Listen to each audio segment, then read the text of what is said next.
Kisah mistis Lasmi si Kuntilanak Merah, cerita cinta berbalut kematian yang tragis. Cerita atau film berbau horor selalu punya daya tarik tersendiri. Apalagi kalau kisah menegangkan tersebut diceritakan secara personal oleh seseorang yang mengalami kejadiannya secara langsung. Berkat perkembangan zaman, kini kita punya pilihan untuk menikmati konten mistis di media sosial. Kita bisa menonton video di YouTube atau membaca kisah-kisah yang dituturkan langsung lewat utas di Twitter. Baru-baru ini viral sebuah cerita horor yang dituturkan langsung oleh Valen Jacob melalui laman Twitter pribadinya @valenzaman. Valen menceritakan pengalamannya berinteraksi dan mendengar kisah hidup sosok kuntilanak merah yang selama ini menjaga adiknya. Kuntilanak merah tersebut bernama Lasmi. Nggak cuman syarat nuansa horor, kisah ini amat menyentuh dan mengharukan. Penasaran? Yuk simak selengkapnya di bawah ini. Kita mulai dari awal. Cerita ini berasal dari hantu Lasmi sendiri. Lasmi bercerita kepada Valen tentang dirinya dengan medium adiknya sendiri. Jadi begini ceritanya, sebelum bergentayangan seperti sekarang, 100 tahun yang lalu Lasmi adalah seorang perempuan cantik yang hidup saat zaman penjajahan Belanda. Lasmi berprofesi sebagai sinden.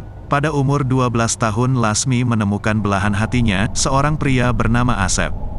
Mereka bertemu di kebun teh di daerah Lembang dan saling jatuh cinta. Lasmi menikah dengan Asep yang bekerja sebagai peniup suling yang jadi pengiring saat ia nyinden. Di zaman itu menikah di umur 12 tahun itu hal lumrah. Pernikahan Lasmi dan Asep bahagia. Mereka hidup dan bekerja bersama. Setelah 5 tahun pernikahan, Asep dan Lasmi belum juga dikaruniai anak. Tetangga mereka mulai bergunjing, bergosip kalau Lasmi mandul. Teman-teman Asep juga nggak kalah sengit dengan para ibu-ibu soal bergosip.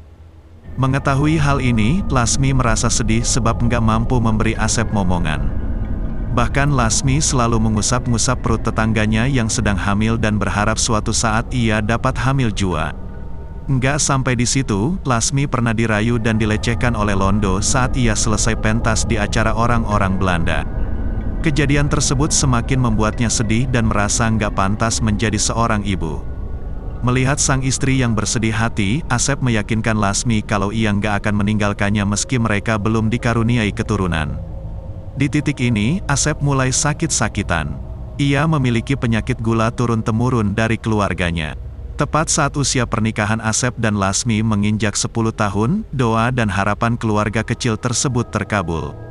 Lasmi hamil, Lasmi mengusap-ngusap perutnya dan mengatakan utun.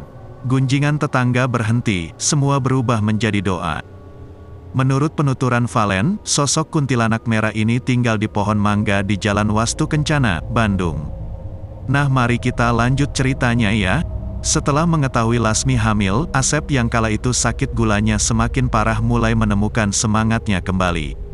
Asep tetap bekerja seperti biasa dan meminta Lasmi untuk tetap berada di rumah. Namun Lasmi tetap memaksa pergi nyinden meski cepat kelelahan. Saat hamil muda Lasmi merasa nggak betah diam di rumah dan nggak tega melihat suaminya bekerja sendirian. Suatu hari, sebuah kejadian yang tidak diduga terjadi. Malam itu, selepas kerja, Lasmi berpamitan untuk pulang lebih dulu. Ia berjalan kaki sendirian menapaki Jalan Wastu Kencana. Di zaman itu, Jalan Wastu Kencana masih minim penerangan. Lasmi yang kala itu sedang mengandung 3 bulan berjalan pelan menahan kantuknya sebelum sebuah mobil pengangkut tanpa lampu menabraknya. Tragedi berdarah tersebut berjalan sangat cepat. Tubuh Lasmi terseret dan wajahnya menghantam tanah berbatu sejauh 8 meter ke depan, merobek mulut sampai ke telinganya. Supir yang menyadari menabrak seorang perempuan sempat keluar dan melihat kondisi Lasmi. Kedua orang yang mengendarai mobil sempat berdebat soal nasib Lasmi, namun mereka akhirnya memilih untuk meninggalkannya. Lasmi mendengar perdebatan tersebut samar-samar. Ia menahan rasa sakit yang ada di perutnya, tidak ingin kehilangan anaknya. Lasmi hanya bisa melihat mobil yang menabraknya pergi. Ia mengenang seluruh masa hidupnya, ia mengenang harapannya membesarkan anak dari pernikahannya dengan Asep.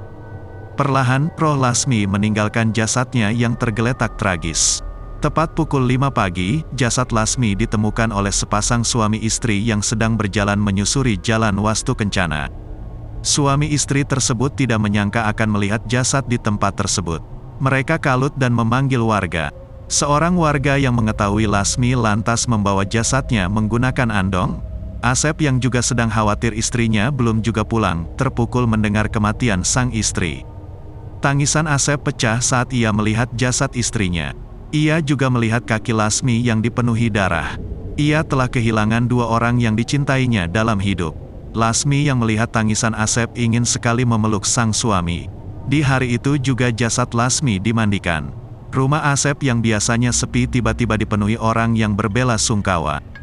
Sebelum dikuburkan, janin yang ada di perut Lasmi dikeluarkan. Asep begitu terpukul dan keluarganya mencoba menenangkan Asep dan memberitahu Asep agar mengikhlaskan kepergian Lasmi dan calon anaknya. Merasa bahwa kematiannya menyebabkan banyak kesedihan, Lasmi tidak terima dengan kematiannya tersebut. Ia dendam pada orang yang menabraknya. Dendam kesumat yang menyelimutinya membuat wujudnya berubah. Tatapan matanya yang sebelumnya teduh berubah menjadi sorotan berwarna merah darah. Wajahnya yang ramah berubah menyeramkan. Saat menyadari sosoknya berubah menjadi kuntilanak merah, ia berteriak dan tertawa melengking. Sebuah tawa yang menakutkan sekaligus memilukan. Lasmi tetap datang menemani sang suami yang kesepian. Lasmi tahu usahanya sia-sia namun ia ingin tetap dekat dengan sang suami. Lasmi selalu menunggu di tempat dirinya meninggal. Menunggu mobil yang menabraknya melintas. Boleh percaya atau tidak, semua dikembalikan ke kamu ya. Entah itu kerjaan Lasmi beneran atau cuma kerjaan jin untuk memperdaya manusia, semoga kamu bijaksana dalam menyikapinya.